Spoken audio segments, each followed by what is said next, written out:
కంగుమనే కంచుకంఠం కళా వాచస్పతి జగ్గయ్యది. ఆయన వాచకం నట శిక్షణాలయంలో తెలుగు వాచకం. ఆయన నటనలో హుందాతనం ఉంటుంది. ఆ వేషం తాగుబోతుదైనా, డాక్టర్దైనా, ఇన్స్పెక్టర్దైనా, ఆఖరికి పిట్టల దొరదైనా నిజాయితీ కనిపిస్తుంది.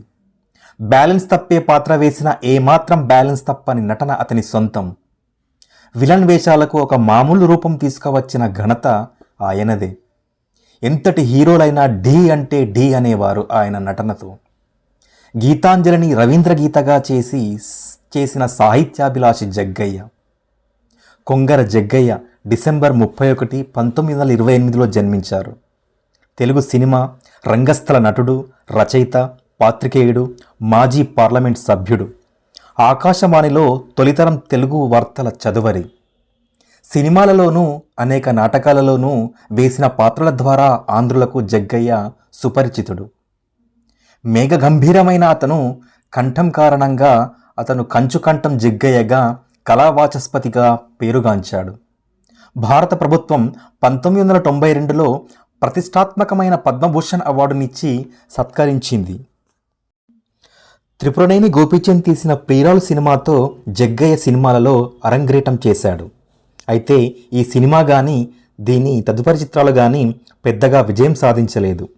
సినిమాల కోసం మొదట రేడియో ఉద్యోగానికి 1 సంవత్సరం సెలవు పెట్టాడు. తర్వాత సినిమా రంగంలో కొనసాగాలని నిశ్చయించుకొని ఉద్యోగానికి రాజీనామా ఇచ్చేశాడు. అర్ధాంగి, బంగారు పాప చలనచిత్రాల విజయంతో మళ్ళీ వెలుగులోకి వచ్చాడు. 1950ల నుండి 70ల వరకు తెలుగు చిత్ర పరిశ్రమకు ఎనలేని సేవ చేశాడు. మరణించే వరకు కూడా అప్పుడప్పుడు సినిమాలలో నటిస్తూనే ఉండేవాడు. కొన్ని చలనచిత్రాలలో కథానాయకునిగా, ఎక్కువ చిత్రాలలో సహాయ నటుడిగా, హాస్య పాత్రలలో, ప్రతినాయకుని పాత్రలలో నటించాడు. కళాకారుడు తనలోని కళాదాహాన్ని తీర్చుకోవడానికి రొటీన్ హీరో పాత్రలు సరిపోవు అని నమ్మినవాడు కాబట్టే అతను విభిన్నమైన పాత్రల మీద ఆసక్తి చూపించాడు. అలా కొన్నిసార్లు తనకు హీరో పాత్ర ఇవ్వచూపిన వాళ్ళను కూడా అదే కథలోని కొంచెం క్లిష్టమైన లేదా వైవిధ్యమైన పాత్ర ఇవ్వమని అడిగేవాడు. అప్పట్లో సాంఘిక చిత్రాల్లో ప్రతినాయక పాత్రలు కూడా పౌరాణిక ప్రతినాయక పాత్రల్లోనే ఉండేవి. ఆ పద్ధతి మార్చాలని జగ్గయ్య ప్రతినాయక పాత్రలను ఎంచుకున్నాడు. కథానాయకుడు అందంగా ఉంటే ప్రతినాయకుడు కూడా అందంగానే ఉంటాడు. మనం మధ్య తిరిగే మనిషిలానే ఉంటాడు. అలా చూపించాలని అతను ప్రతినాయక పాత్రలు చేశాడు. ప్రతినాయకుడు అంటే వికారంగా, క్రూరంగా ఉండాలనే అభిప్రాయం పోగొట్టాడు. విలన్ కూడా లవబుల్గానే ఉండాలి. అప్పుడే అతను మరిన్ని మోసాలు చేయగలడు.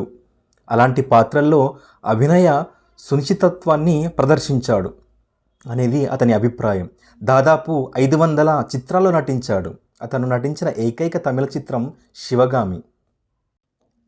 జగ్గయ్య గురించి చెప్పేటప్పుడు అతను కంఠం గురించే ప్రత్యేకంగా చెప్పుకోవాలి. గంభీరమైన తన కంఠాన్ని ఎంతోమందికి అరువుగా ఇచ్చాడు. 100కు పైగా సినిమాలలో డబ్బింగ్ చేశాడు.